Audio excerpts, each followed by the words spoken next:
What is up, everybody? In today's video and the upcoming videos, we will be ranking every weapon in Apex Legends on a scale of 1 to 5. Each weapon will be broken up into 4 categories. Number 1, aim stability and accuracy. Number 2, hip fire accuracy and stability. 3, damage before needing to reload. And 4, how good the weapons are with full attachments and hop-ups. Each weapon will be pointed at the chest, and I will continuously shoot until the bullets are no longer hitting the target dummies. Each video we will be breaking down each class, and for the first video we'll be going over the handguns, including the P2020, RE45, the Mozzie, and the Wingman. Now, before we get started, be sure, if you haven't already, hit that sub button, click the bell, and give this mediocre video a thumbs up to let YouTube know you love me, and hopefully we can grow the invasion and get more members into the mothership.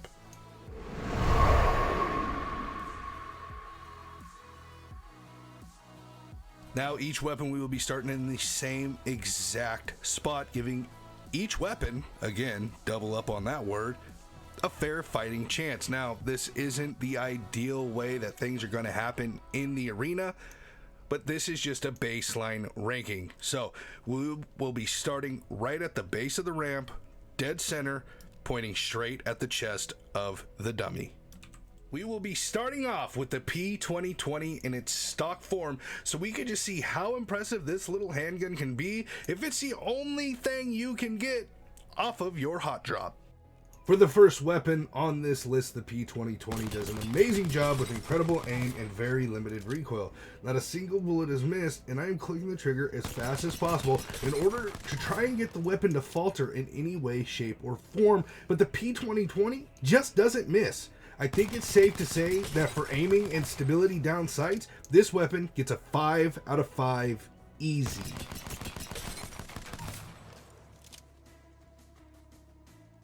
Now, most of the time, I would think that hip firing would warrant some form of recoil, but it seems like with the P2020, there is just no such thing. The P2020 easily hits the target without missing a beat and virtually doesn't move. So, with that being said, we're going to have to give this weapon another 5 out of 5 for accuracy and stability. Now we move on to damage, where unfortunately this little laser beam of a gun is going to fall short. Although it does only take 14 shots, aka a full clip, to down an opponent, what are the chances you are going to land every single shot with a moving legend that is trying to take your life, your wife, and your loot? So, for these reasons, the P2020 for damage will be getting a 2 out of 5. Here is where the fun is gonna happen. Now, when do we ever really get lucky enough to have a fully stocked weapon in Apex besides maybe arenas? Well, if you do happen to get lucky enough to find everything you need to put your P2020 on steroids, I suggest you do. The hammer point hop-up alone will shred through opponents. You add that extra damage with the virtual 0 recoil of this weapon, and the only issue you're going to have is that you can't pull that trigger fast enough. Now, with all that being said, though, this roided out P2020 still doesn't do enough to give it a 5 out of 5, and instead, we're going to give it a 3 out of 5, which is very, very impressive. With everything tallied up, this little Spitfire of a semi-automatic pistol comes out of the gate strong with an average of a 3.75 out of 5 rating. Let's go, P2020. Okay, now that we got that impressive P2020 out of the way, we move on to probably one of my favorite weapons in Apex, and that is the RE45.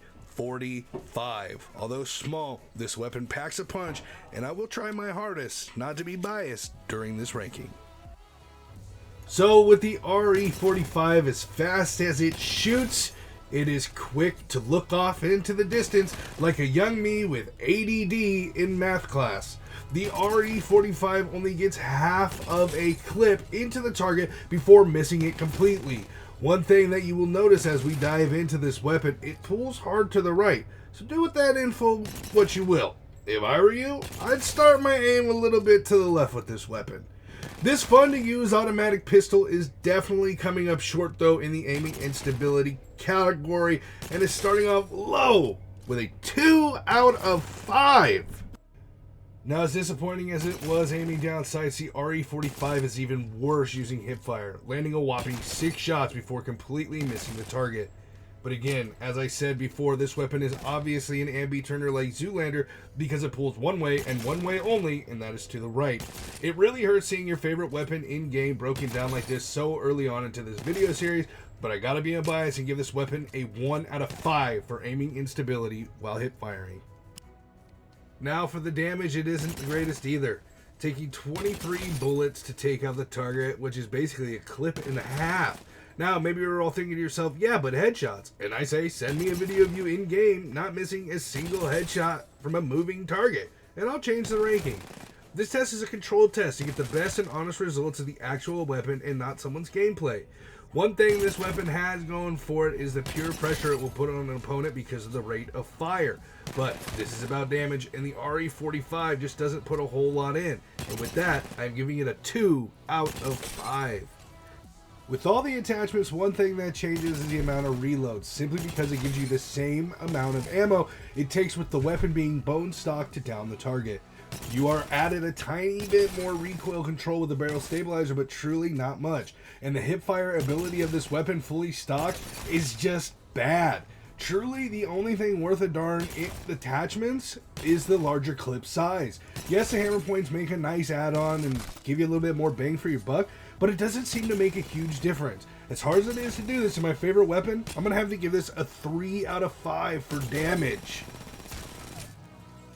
With all the ratings added and tallied up, the RE45 comes in with a low 2 out of 5 average score. We have a weapon that all the sweats love, but how good is it really in a controlled environment without the precision aiming of a surgeon doing brain surgery? Let's find out. Now, this weapon is, of course, every sweat's wet dream, and you can clearly see why right off the bat. The accuracy of this weapon is just beautiful. You point to a spot, it hits that spot with ease. Also, no matter how fast you click, the weapon won't fire until it is back in its stabilized position. This is an easy rank to give, and a no doubt 5 out of 5. Now, coming in, this was absolutely obvious to me, especially after aiming down the sights. The Wingman proves and proves again the beauty of its aiming capability, even off the hip. This weapon does not come close to missing a shot. It is truly a one-stop shop for not only accuracy, but stability. This is another easy rank to give, which is, again, a perfect 5 out of 5. A heavy weapon such as the Wingman is gonna do what it's made to do, and that is to hit heavy. With just 4 shots to the chest, not even the head, it'll drop an enemy. The added bonus of this weapon not missing a single shot just goes to show how incredible the Wingman really is. It is no surprise here with damage like that, you gotta go with a 5 out of 5. With everything else getting a 5 out of 5 with the Wingman, you'd think that a fully roided out one would get a 5 out of 5 as well. But with all the added bells and whistles, the only thing worth a damn is the quick reload hop-up. Sure, having extra ammo is cool, but do you really need it when literally it'll only take 4 shots to destroy your enemy? And with the quick load hop-up, you really don't need those extra bullets. So, for the pointlessness of the extras besides the hop-up, I'm giving this Roid Racer a 4 out of 5.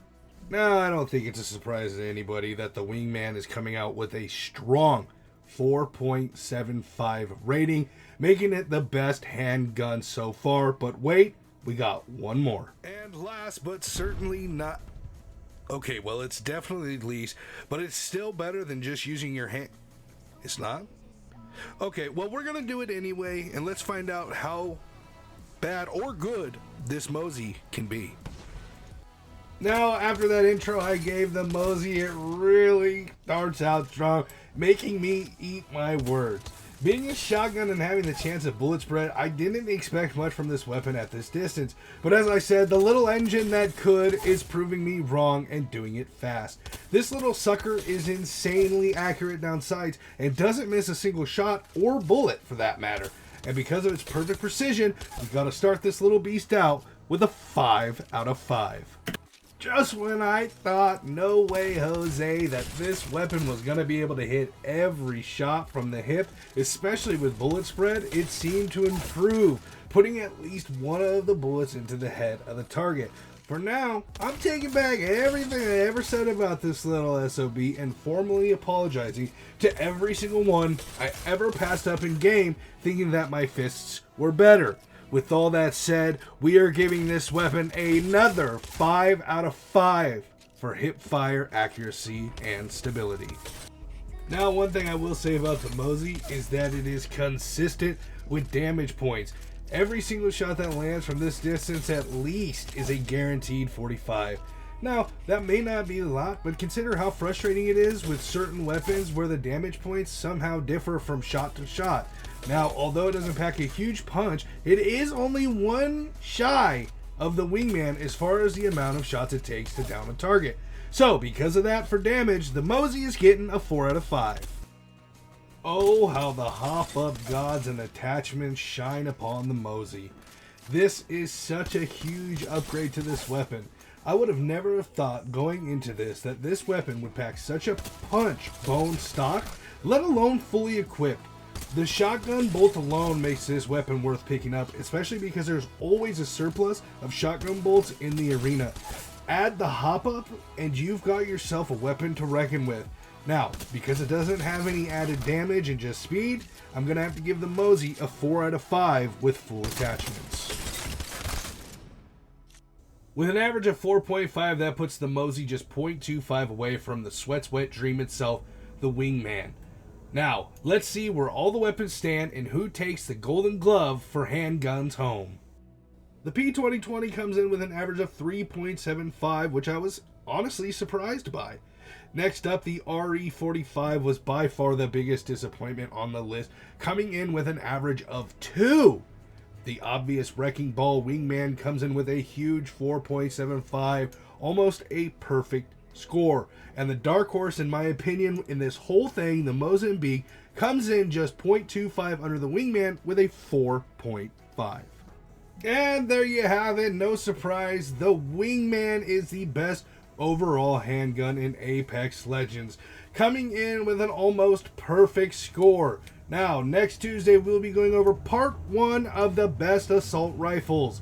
And until then, I'm MylGenix. Remember to tell your mama, tell your daddy, tell your sister, tell your brother, tell your grandma, and tell your grandpa to come by, watch some videos, and join the invasion.